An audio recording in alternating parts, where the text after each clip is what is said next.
Hello Guys everybody, একটা news নিয়ে আসলাম আজকে। 19শে মে সম্ভবত।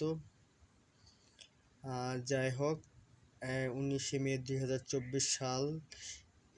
ইব্রাহিম রাইসি, যিনি ইরানের প্রেসিডেন্ট, এবং তিনি আজারবাইজানে একটি জায়গায় অনুষ্ঠানে গিয়েছিলেন। সেখান থেকে ফেরার পথে রাস্তায় দুর্ঘটনার কবলে পড়ে ঘন কুয়াশার কারণে দেশে আসতে পারেননি। এখন তিনি জানি না সুস্থ আছেন কিনা বা কোথায় আছেন, এখন কোনো তার হদিশ পাওয়া যাইতেছে না।